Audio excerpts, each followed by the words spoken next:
Good morning class second EVS lesson 5 sorry lesson हम पढ़ रहे हैं। लेसन हमारे पास है आवर यूनिवर्स लेसन 7। ओके, तो हमने इसका फर्स्ट पार्ट हमने कल पढ़ा था, हम उसको आगे कंटिन्यू कर रहे हैं। हम जो नेशनल सिंबल्स के बारे में पढ़ रहे थे, तो आज हम उसी में नेशनल सिंबल्स में हमने नेशनल फ्लैग पढ़ लिया है। आज हम पढ़ेंगे नेशनल एम्ब्लेम, हमारा जो चिन्ह है। देखिए, a national emblem is an object that is used as a badge of nation. हमारा जो ये नेशनल एम्ब्लेम है, ये हमारे एक बेज के रूप में, एक तबके के रूप में काम आता है। कैसे आपने जैसे पुलिस मैन होते हैं ना, उनकी ड्रेसेस पे ही देखा होगा आपने लगा हुआ, ये हमारे कोट में लगा हुआ होता है, पुलिस की फ्रेम पे लगा होता है। तो एक सिंबल है, बैज है एक तरह से। Our national emblem has 4 lions. अब यहाँ पे कितने लॉयन है? 1 2 3 और एक इसके अपोजिट साइड पे, तो 4 लॉयंस है जो 4 डायरेक्शन में देख रहे हैं। Right below the lion is the Ashok चक्र। इन सब के जस्ट नीचे क्या बना हुआ है? यहाँ पे ये अशोक चक्र बना हुआ है। कौन सा चक्र? जो फ्लैग में बना हुआ था, Ashok Chakra. It is this chakra that we find on our national flag. मैंने कहा ना, ये जो कौन सा चक्र है जो हमारे नेशनल फ्लैग के बीच में बना हुआ है। If you look closely you will see that there is a bull on a right side and a horse on the left side of chakra. ये जो चक्र है, इसके एक साथ एक तरफ क्या है, एक साइड पे इसके चक्र के जस्ट एग्जैक्टली इस तरफ आपको हॉर्स दिखेगा, और एक तरफ बुल दिखेगा आपको।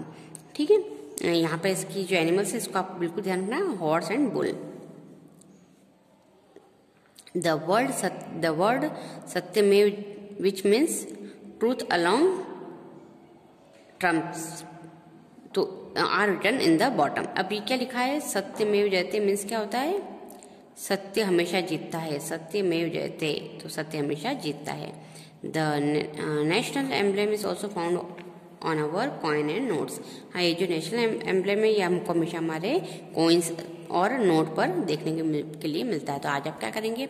अपने पेरेंट्स से सब तरह की जो करेंसी है हमारी इंडिया की, उसको देखेंगे, और उसमें से ये नेशनल एम्ब्लेम जो है इसको सर्च करेंगे। इसको बिल्कुल पास से देखेंगे कि इसमें व्हील कहाँ पर बने हुए हैं, इसमें कितने लॉयंस हैं, और इसमें कौन कौन से एनिमल्स को इसमें रिटेन किया गया, दिखाया गया है। ठीक है, तो इसको आप माइन्यूटली ऑब्जर्व करेंगे। अब देखिए, now I know India's national emblem, the lion capital, is taken from the Ashoka pillar. The Ashoka pillar is at Sarnath in Uttar Pradesh. देखिए, एक पुराने जमाने में जो हमारे उत्तर प्रदेश जो है, वहाँ पर एक राजा हुआ करते थे, अशोका। तो अशोका ने बहुत अच्छे काम किए, बुद्धिज्म का बहुत प्रचार किया। तो जो उत्तर प्रदेश में सारनाथ नाम की जगह है, वहाँ पे उसका अशोका पिलर लगा हुआ है, और अशोका पिलर पे ये बना हुआ है एम्ब्लेम। तो हमने वहाँ से कॉपी करके इसको सब जगह इसको मशहूर किया है। आप ध्यान रखेंगे, इसके नीचे क्या लिखा आता है हमेशा? सत्यमेव जयते, that means truth along TRIMS. ठीक है, तो ये आप ध्यान रखेंगे, सत्य की हमेशा विजय होती है। इसलिए हम पुलिस वालों के बैच पर और नोट पर हमको ये सिंबल देखने के लिए मिलता है। Next one, national animal. The tiger is India's national animal. हमारा नेशनल एनिमल कौन है? टाइगर।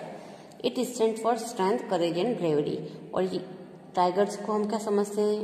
जंगल का सबसे बहादुर और बहुत ताकतवर जानवर। तो उसी तरह इंडिया ने टाइगर को हमारा नेशनल एनिमल बना लिया है, जो हमको बताता है कि हम कितने बहादुर हैं और कितने स्ट्रांग हैं। They are mainly found in Sundarban forest in West Bengal. हमारे ये जो मोस्ट, अगर आपको बहुत से टाइगर देखने हो तो आपको कहाँ जाना पड़ेगा? वेस्ट बंगाल में सुंदरबन फॉरेस्ट है, वहाँ पर आपको बहुत सारा टाइगर्स देखने के लिए मिलेंगे।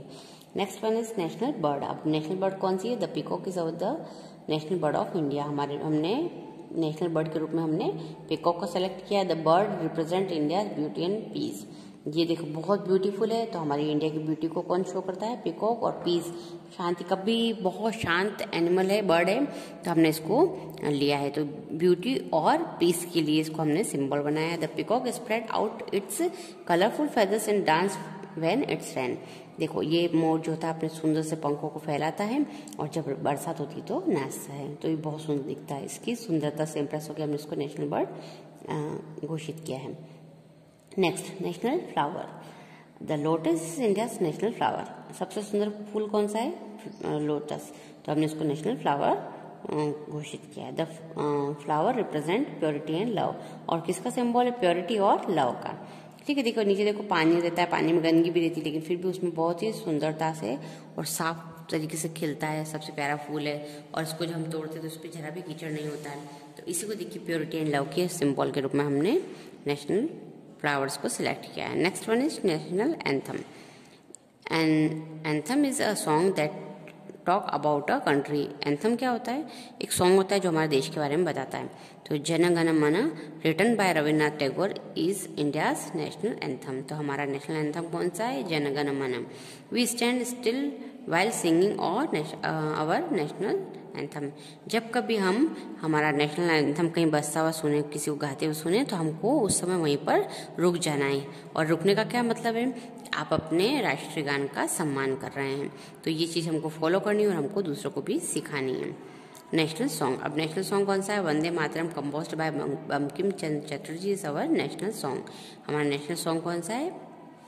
That is Vande Mataram. तो अब ये आपका लेसन कंप्लीट हो गया। आपको इसको 2 बार रीड करना है और इसके क्वेश्चन आंसर लर्न करने हैं।